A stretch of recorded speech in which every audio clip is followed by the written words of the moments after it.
وہ شیخ محمد پرلے درجے کا، وہ 50 مرتبہ مجھ سے بھاگ چکا ہے، سمجھے، ٹائی لگاتا ہے، عالم معلم کچھ بھی نہیں ہے، عربی سے بالکل نا واقف ہے، پڑھا ہی نہیں ہے اس نے کچھ۔ تو خیر، اب ہم 3-4 شیخ الحدیث جا رہے ہیں۔ میں مولانا عبدالرشید صاحب اشرف المدارس کی شیخ الحدیث، مولانا اسحاق صاحب جو مسلم شریف پڑھاتے ہیں، مولانا عبدالہادی صاحب جو مناظر اسلام ہیں، اور کچھ ساتھی ہمارے، ہم چلے گئے وہاں۔ شیخ محمد ہے اس وقت، وہ بھی اسی فرقے کا ہے، سمجھے۔ ہماری ناک کٹ گئی کہ ہم مدرسوں میں تو پڑھتے ہیں لیکن اس طرف توجہ نہیں دیتے۔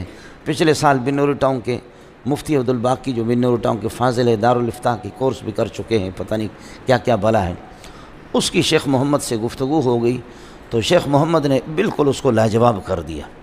اس کی وجہ سے ہمارے 20 لوگ اس کو چھوڑ کر کے حدیث کو مرتد بن گئے۔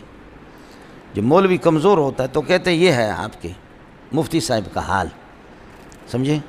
اس لیے ہم تو سبق میں متوجہ ہوتے نہیں ہیں، تو اس لیے اس کی بنیاد آدمی ایسے میدان پہ نہ اترے، جائے تو پھر یہ کہ ہو کر کے کچھ جائے۔ حضرت کا جو مدرسہ ہے مولانا ظرف علی خان دامت برکاتہم العالیہ کا، اس مدرسے کے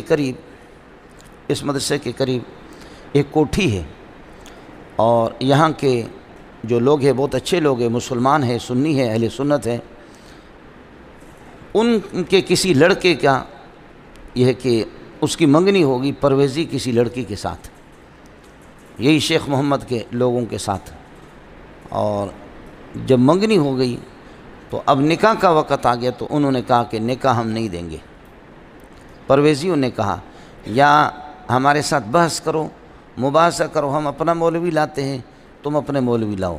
اگر پرویزی ہمارا جیت گیا تو لڑکے کو پرویزی اہل قرآن ہونا پڑے گا، منکر حدیث ہونا پڑے گا، تو پھر لڑکی دے دیں گے۔ اور اگر یہ ہے کہ تمہارا مولوی جیت گیا، مسلمان جیت گیا، پرویزی تو ہے مرتد بے ایمان، تو اس لیے کہہ رہا ہوں میں، اگر تمہارا مسلمان سنی جیت گیا تو پھر یہ ہے کہ لڑکی والے ہم لوگ بھی ہے کہ ہم بھی مسلمان ہو جائیں گے، یہ کریں گے۔ چنانچہ ہمارے بھائی مولانا عبدالرشید صاحب شیخ الحدیث اشرف المدارس کے، حضرت نے مجھے بتایا کہ بھئی اس قسم کا مسئلہ ہے اور اس میں آپ نے آنا ہے۔ اب ہم 3-4 شیخ الحدیث جا رہے ہیں۔ میں مولانا عبدالرشید صاحب اشرف المدارس کی شیخ الحدیث، مولانا اسحاق صاحب جو مسلم شریف پڑھاتے ہیں، مولانا عبدالہادی صاحب جو مناظر اسلام ہیں، اور کچھ ساتھی ہمارے، ہم چلے گئے وہاں۔ گفتگو طے یہ ہو گئی کہ مولانا گفتگو کریں گے عبدالرشید صاحب، اور جیسے ہم لوگ، وہ کہہ رہے تھے نہیں آپ گفتگو کریں گے، جیسے ہم لوگ وہاں پہنچے، انتظار میں انہوں نے چائے میں ہمیں پلائی، بٹھایا، انتظار میں ہے، دیکھا کہ 3-4 پروفیسر مرد آ گئے اور 2 عورتیں آ گئی، وہ بھی پروفیسر ہیں، عورتیں بھی پروفیسرانی کہیں گے، کیا کہیں گے، عورتیں بھی پروفیسر ہیں۔ وہ عورتیں اتنی تیز ہیں، اب انہوں نے کہا کہ بس شروع کرو۔ حضرت سے میں نے عرض کیا کہ خواتین کے ساتھ ہم خواتین سے کیا گفتگو کریں گے، اگر ہم جیت بھی جائیں گے تو تب بھی ذلت ہے ہمارے لیے کہ تم نے کون سے عالم سے بحث کی، اور اگر ہار گئے خاتون، کسی خاتون نے ہمیں ہرایا تو ہمارے جیسے رسوا کوئی نہیں ہوگا کائنات کے اندر۔ اس لیے میں نے قسم اٹھائی کہ میں گفتگو نہیں کرتا، آپ کر لیں۔ تو حضرت نے فرمایا کہ گفتگو کرتے ہیں تب بھی ذلیل ہے، اور نہیں کرتے ہیں، راہ فرار اختیار کرتے ہیں تو اور زیادہ ذلیل ہے کہ عورتوں سے ڈر گئے۔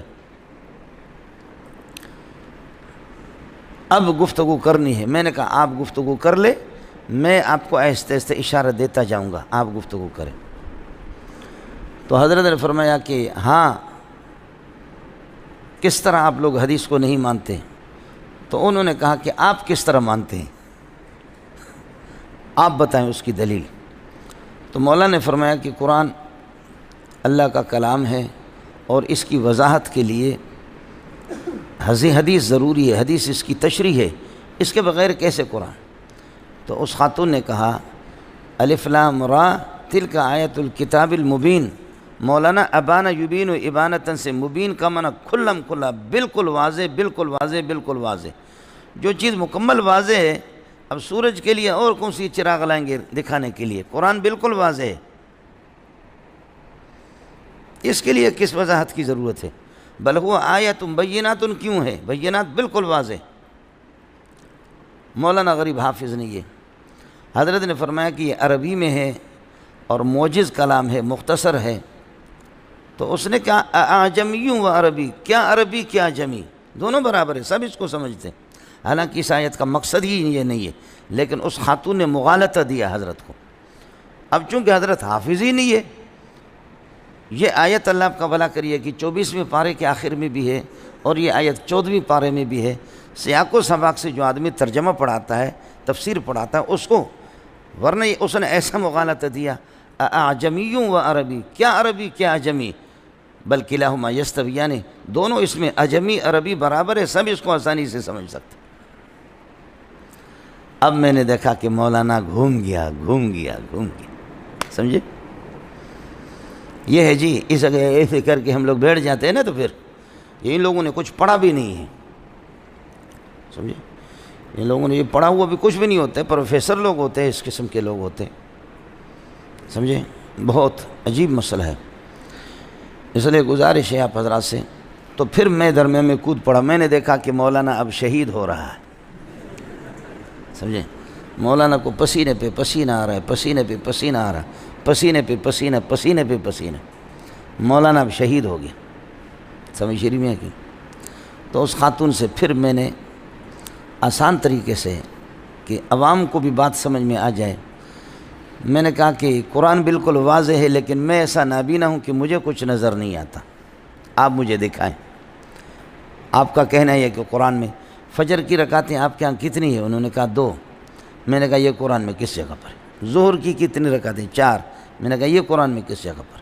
عصر کی کتنی رکعت؟ انہوں نے کہا 4۔ میں نے کہا یہ وہ آیت بتا دو عصر والی جس میں 4 رکعت، مغرب کی 3 رکعت، عشاء کی 4 رکعت۔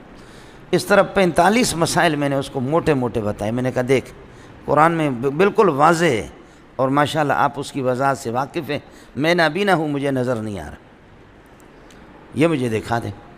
اور آپ چاہیں تو سینکڑوں مسائل میں آپ کے سامنے ڈھیر بھی لگا دوں، سمجھے؟ اب انہوں نے کہا کہ آپ ہمیں وقت دے دیں، آپ ہمیں وقت دے دیں، ہم شیخ محمد کو لے کر آئیں گے۔ وہ شیخ محمد پرلے درجے کا، وہ 50 مرتبہ مجھ سے بھاگ چکا ہے، سمجھے؟ ٹائی لگاتا ہے، عالم معلم کچھ بھی نہیں ہے، عربی سے بالکل نا واقف ہے، پڑھا ہی نہیں ہے اس نے کچھ۔ تو خیر انہوں نے کہا کہ 1 ہفتے تک آپ ہمیں مہلت دے دیں۔ میں نے کہا اس وقت تو لکھ دو کہ ہم ہار گئے، اس وقت لکھ دو کہ ہم لاجواب ہو گئے، یہ ہم لکھ دو، پھر 1 ہفتے کے بعد جیسے شیخ محمد آئے گا تو ہم بھی آئیں گے، سمجھے؟ تو مجھے پتہ تھا کہ شیخ محمد نہیں آئے گا، وہ 50 مرتبہ پہلے بھاگ چکا ہے، تو اس وجہ سے اللہ آپ کا بھلا کرے۔ وہ 1 ہفتے تک وہ آئے بھی نہیں، بڑا رابطہ انہوں نے کیا، نہیں آئے۔